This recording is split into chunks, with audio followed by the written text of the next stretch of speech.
Bonjour à tous, aujourd'hui on se retrouve dans le cœur du Massif central. Nous allons aller à la rencontre de Monsieur Marty, qui est un cueilleur de bourgeons, qui fait partie de la coopérative Sicarapam. Il nous fournit en grande partie nos bourgeons pour notre gamme de Phytembrio, donc nos bourgeons sont français. Et on va aller à la cueillette, nous, des informations pour savoir comment se passe la cueillette des bourgeons. Je m'appelle Thibaut Marty, j'ai 43 ans, je suis cueilleur pour la coopérative Sicarapam depuis 2003. Et voilà. Pour accompagner Monsieur Marty dans la cueillette et découvrir sa méthode de récolte des bourgeons, nous sommes montés à 1500 mètres d'altitude sur un site qu'il connaît bien. L'idée est d'y retrouver des bourgeons arrivés à maturité et d'en profiter pour lui poser toutes nos questions. Allez-y, on vous suit. Bon, c'est parti, maintenant que vous êtes équipés.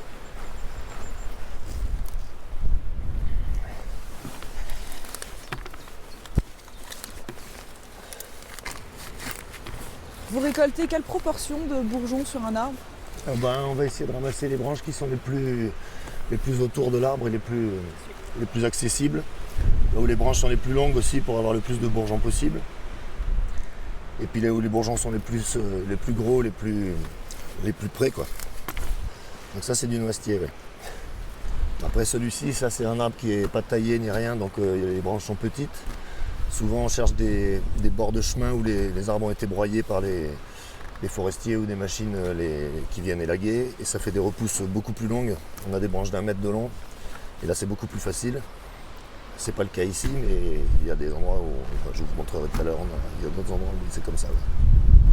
On va aller voir un peu plus bas là-bas, peut-être qu'ils sont un peu plus. Je vous suis. Un peu plus ouverts. Je crois que les bourgeons sont un petit peu plus gros là. Bon, les branches sont toutes petites, mais c'est déjà plus simple à faire déjà. Alors comment on reconnaît un noisetier ? Ça c'est la force de connaître le bourgeon, le port de l'arbre, ça nous saute aux yeux, mais ouais, nous les arbres on les connaît à force parce que depuis des années qu'on fait le même métier. Mais c'est la façon dont ils poussent, le port, les bourgeons, il est très facile à reconnaître, quoi.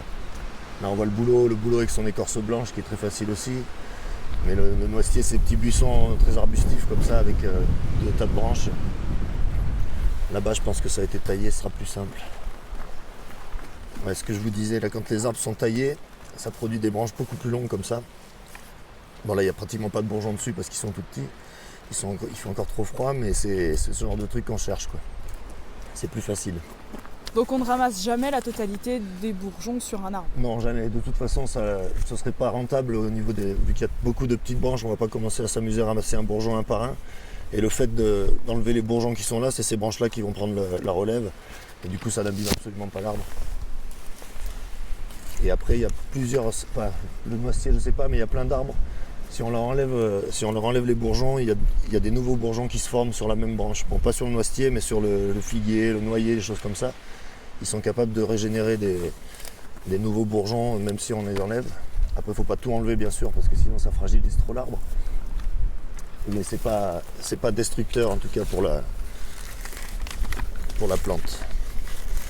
Dans la plaine, à cette heure-ci, ils sont déjà en feuilles, les noisetiers. Et à cette altitude-là, on a encore une semaine et demie de décalage avant que ce soit fini.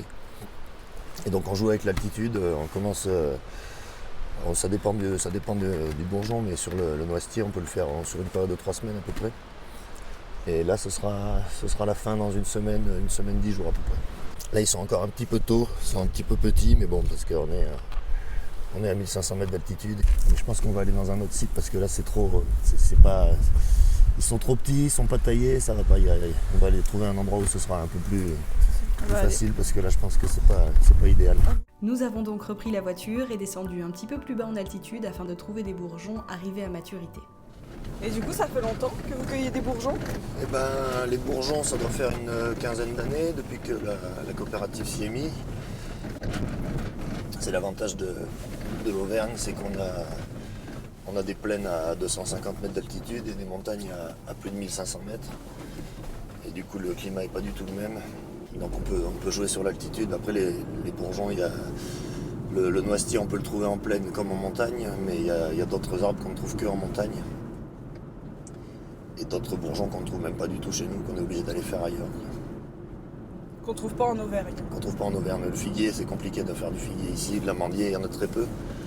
Et alors je sais que par rapport au cassis par exemple qui est très demandé, ça se fait en culture. Ça, c'est uniquement en culture, oui.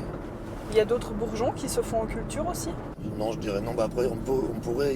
Maintenant, il y a des gens qui se mettent à planter du figuier pour pouvoir faire du bourgeon ici. Mais c'est beaucoup plus long à mettre en place que le cassis. En 2 ans, on peut avoir une production. Tout ce qu'on peut trouver en sauvage, on essaye de le faire en sauvage. C'est ce qui est plus facile pour nous. Le plus compliqué dans ce métier, c'est la prospection. Les premières années sont difficiles parce qu'on est obligé de faire beaucoup de kilomètres et d'arriver à juger si un site est rentable ou pas. Et après, au bout d'un moment, on finit par découvrir des sites un peu partout et on revient d'une année à l'autre. Après, certains bourgeons, comme le framboisier, ils disparaissent parce que c'est des plantes qui vont se mettre à pousser, genre après qu'une forêt de conifères a été abattue. 2-3 ans après, c'est des chantiers de framboisiers. Et les forestiers replantent, et du coup quelques années plus tard les arbres reprennent le dessus et c'est des framboisiers qui disparaissent, donc il faut trouver des nouvelles zones. Mais ça se fait relativement bien. Nous on travaille les pommiers sur des vieux vergers, des choses comme ça. Et dans la plaine il y en a beaucoup. Et ça se fait facilement, mais c'est sur des vieux arbres. C'est pas pareil. Ouais. Sur le noisetier, on va chercher des branches longues sur des trucs qui ont été taillés, des choses comme ça, histoire d'avoir que ce soit beaucoup plus facile à ramasser et beaucoup plus rentable. Que sinon les arbres au bout d'un moment font que des petites branches de rien du tout et on peut plus ramasser. On va essayer là ça a été taillé, ça devrait être beaucoup plus simple. Et quand ils sont taillés, c'est vous qui les taillez? C'est sur des particuliers? Non, c'est souvent vu que c'est des petites routes et des petits chemins, les agents communaux ou des gens comme ça, parce que les noisetiers vont finir par toucher les routes et embêter les voitures, du coup ils taillent et ça permet d'avoir des repousses beaucoup plus longues, là, voyez, comme c'est le cas ici. Là. Et alors là, tout le long, c'est que des noisetiers? Là, tout le long, c'est que des noisetiers, ouais. De l'autre côté aussi. Après, il y a des frênes, là, les grands arbres qu'on voit. Mais tout le reste, c'est des noisetiers, ouais. Ils ont la couleur aussi, on reconnaît que tout est facile. Ça saute aux yeux que c'est des noisetiers, ouais. Et donc vous avez parlé d'un cahier de cueillette ouais. Tout à l'heure. Donc à chaque fois que vous récoltez un bourgeon, à une certaine date, vous le notez?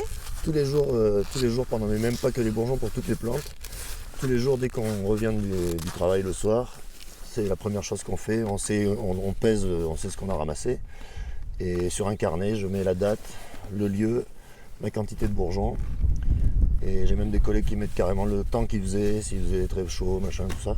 Mais tout un tas d'informations qui nous permettent d'année en année de savoir, c'est une mine d'or pour nous, quoi. Et moi, ça fait 15 ans que je le tiens, ce carnet de cueillette, et je peux savoir que j'ai ramassé telle quantité de noisetiers à tel endroit, telle date, telle année, tel machin, tel truc. Et d'une année à l'autre, je peux justement savoir si c'est bien le moment de venir ou si c'est un peu trop tôt, un peu trop tard. C'est pas toujours parfait, mais ça, à 1 ou 2 semaines près, ça colle. Ça colle. Okay. Voilà, celui-ci, il est au stade parfait. Là, vraiment, ça, c'est le stade idéal pour ramasser.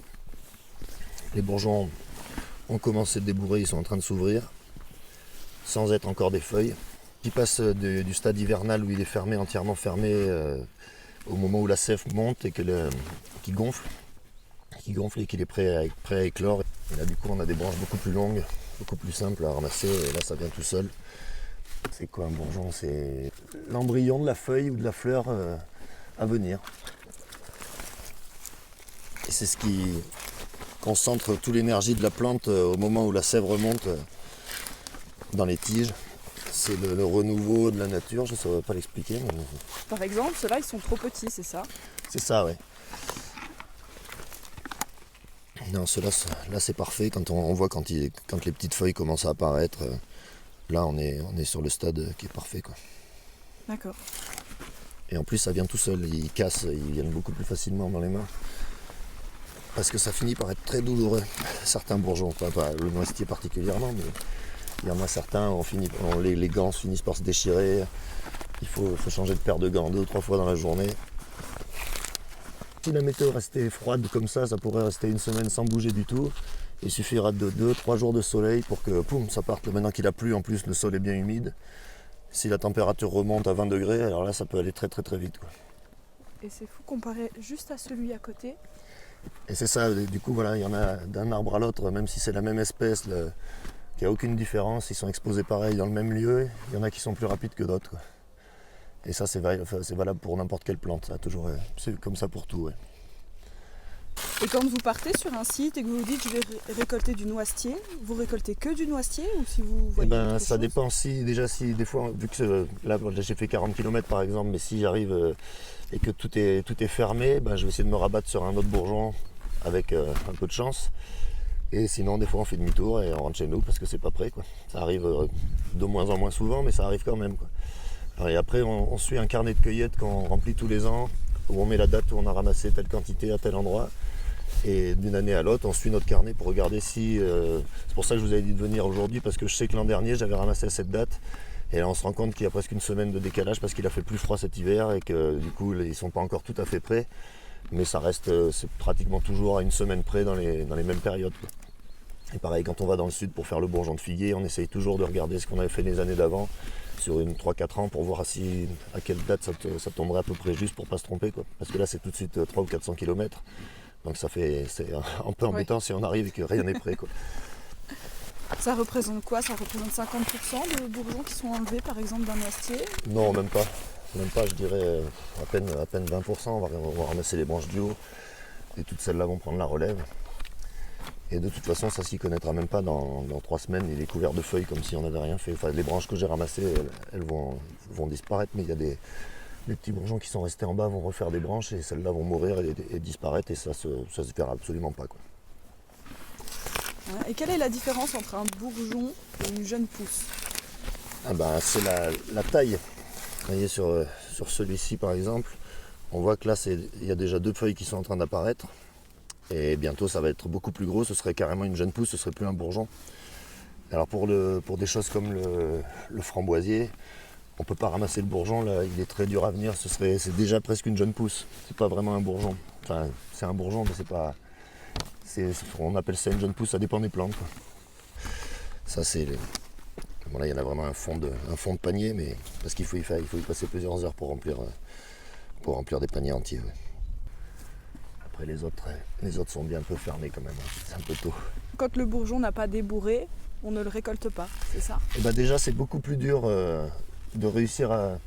Si on prend des bourgeons comme sur cette branche là qui sont tout petits, on a beau tirer dessus, il y en a, ils viennent pratiquement pas. Donc c'est très douloureux sur les doigts, ça vient pas, ça n'avance pas, et puis c'est pas ce que vous recherchez vous non plus, puisqu'il faut que le bourgeon et la sève soient en train de pousser pour qu'il y ait l'énergie que vous recherchez. Donc il faut vraiment trouver le stade qui correspond à vos demandes et à nous pour la facilité aussi de cueillette. Et donc là, l'altitude joue un vrai rôle? L'altitude, oui, vraiment. L'exposition aussi, parce qu'il y a même en altitude, il y a des endroits qui vont être protégés, qui vont être orientés plein sud, qui vont être plus rapides à ouvrir, d'autres à l'inverse, orientés plein nord, ceux qui sont selon l'exposition, selon l'altitude, selon les microclimats de chaque endroit. Parce que là, on pourrait être sur les montagnes qui sont à l'opposé, en face, et ils sont déjà bien ouverts, les bourgeons, alors que de ce côté-là, ils sont très fermés. C'est très variable. Et ça, c'est valable pour n'importe quelle plante, quoi. Et même d'un site à l'autre, vous voyez, il y a celui-là qui est prêt et celui d'à côté qui est complètement fermé. Et donc il faut jouer sur ça, quoi. C'est la nature. C'est la nature. Vous formez d'autres personnes à votre métier? Moi non, mais enfin si ma compagne. Mais bon, sinon non, non, après chaque cueilleur est censé parrainer les nouveaux arrivants, mais ça dépend du lieu en fait. Moi j'habite dans la plaine, mais si un jeune veut s'installer, enfin un jeune ou un moins jeune veut s'installer dans la plaine et qu'il habite pas loin de chez moi, ce sera forcément moi qui le conseillerai pour faire voir des sites de cueillette, pour faire les techniques pour apprendre. Mais jusqu'à présent j'ai pas eu l'occasion. Est-ce que vous savez quelles espèces vous récoltez pour la Royale? Oui, complètement. J'étais vice-président de la coopérative et responsable du secteur frais, donc la Royale c'était moi le responsable qu'on vous a connu en fait. Donc forcément que les bourgeons dont vous avez besoin, je les connais. Parce que vous ne cueillez pas que des bourgeons? Non, pas du tout. Là, on commence la saison avec les bourgeons. Et à partir de maintenant, là, dès la semaine prochaine, ça va être de la fleur de marronnier séchée. Et après, ça va être des écorces, des racines, des plantes, tout et n'importe quoi. de la fleur de pissenlit, de l'ortie. Et du coup, tous les cueilleurs font la même chose, quoi. On travaille pour la coopérative qui revend à tous les clients. Est-ce que pour vous, toutes les années se ressemblent? Ah non, pas du tout. Non, c'est très différent d'une année à l'autre. Enfin, très différent. Là, par exemple, l'an dernier, le mois d'avril, il a plu tout le temps. Ça a été très compliqué. Que cette année, c'était déjà beaucoup plus simple. Ouais. Mais ça dépend. Ouais. Il n'y a pas 2 années pareilles, non. Parce qu'un bourgeon, il a besoin de plus d'eau, plus de soleil, des deux? Des deux. Et puis de toute façon, quoi qu'il arrive, ils vont exploser. Les bourgeons, ils ont besoin de... c'est vivant, c'est une matière vivante, ils ont besoin de pousser. Mais d'une année à l'autre, ça va être plus ou moins tard, plus ou moins beau. Après, un bourgeon de noisetier, il sera toujours pareil et ça va pas, il n'y a pas une grande différence. Mais pour les bourgeons, il n'y a pas de grande différence. C'est pour les fleurs surtout que c'est particulier. Je vois la fleur de marronnier l'an dernier, elle pourrissait sur les arbres avant même d'avoir éclos. Mais les bourgeons, non, un bourgeon, il va forcément pousser. Le problème du bourgeon, c'est que s'ils éclosent trop vite, ils gèlent. Enfin, s'ils gèlent après que... Et du coup, ça nous est arrivé avec le noyer. Une année où il a fait très chaud, tous les bourgeons ont éclos et les jeunes pousses étaient grandes comme ça, il a fait -5 et tout était mort. Parce que le bourgeon, la glace se met autour, c'est ça? Oui, mais sur une jeune pousse, c'est des toutes petites feuilles et la glace, là, ça fait tout geler, ça meurt là. Alors qu'un bourgeon est capable de supporter, enfin s'il n'est pas encore éclos, il est capable de supporter le gel, mais une fois que c'est en jeune pousse, beaucoup moins. Enfin ça dépend des plantes évidemment. Mais un bourgeon de noyer, par exemple, s'il a débourré, le gel le brûle, quoi. Comment vous choisissez un arbre pour faire la cueillette? Est-ce que vous faites attention à l'environnement? Complètement, oui. De toute façon, tout est en bio, donc on essaye de regarder toujours d'être le plus loin des zones d'agricole conventionnelles, loin des grandes routes et autres.